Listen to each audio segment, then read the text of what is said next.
सुरजनपुर शहर अपनी पुरानी इमारतों और भीड़-भाड़ वाले बाजारों के लिए मशहूर था। यहाँ के लोग मेहनती थे, लेकिन उन्हें पुलिस प्रशासन से हमेशा शिकायत रहती थी।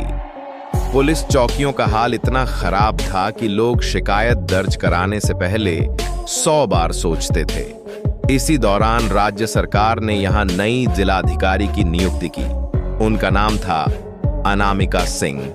सिर्फ 28 साल की उम्र में साधारण परिवार से निकलकर यूपीएससी जैसी कठिन परीक्षा पास करना, यह अपने आप में मिसाल था। अनामिका का स्वभाव बिल्कुल सादा था।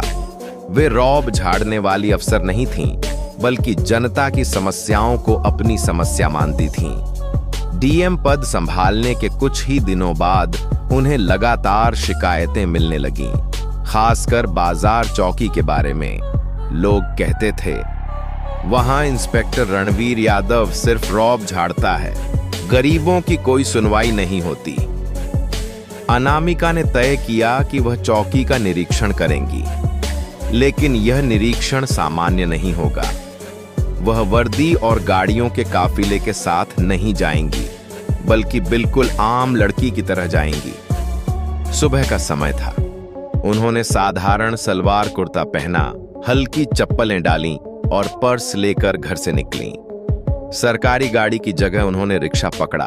उनका मकसद साफ था, पता लगाना कि पुलिस जनता के साथ कैसा व्यवहार करती है जब सामने कोई अफसर न हो। रिक्शा धीरे धीरे बाजार के बीच से गुजरा और चौकी के सामने रुक गया। अनामिका ने उतरकर इधर उधर देखा। चौकी के बाहर 4-5 लोग खड़े थे। उनके चेहरे थके हुए और परेशान नजर आ रहे थे। अंदर जाने पर नजारा और भी निराशाजनक था। कुछ पुलिस वाले कुर्सियों पर ढीले होकर बैठे थे, सामने चाय के गिलास रखे थे। किसी को भी बाहर खड़े लोगों की चिंता नहीं थी। अनामिका उन लोगों के पास जाकर खड़ी हो गईं। धीरे से पूछा, आप लोग कब से खड़े हैं?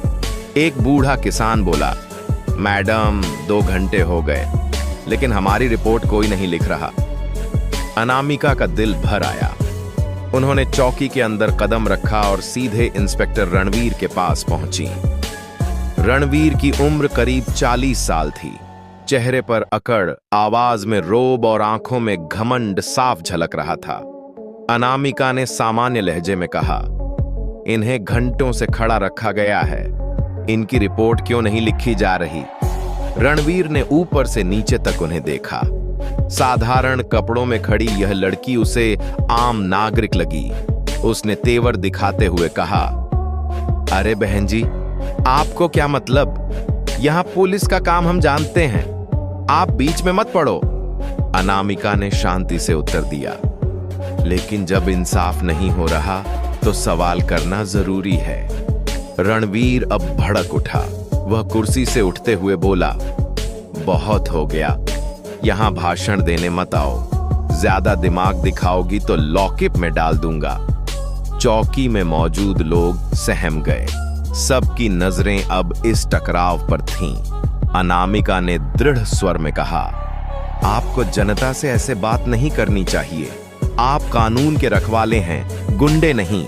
रणवीर की नसों में गुस्सा चढ़ गया। उसने कहा, चुप रहो, ज्यादा बोलोगी तो।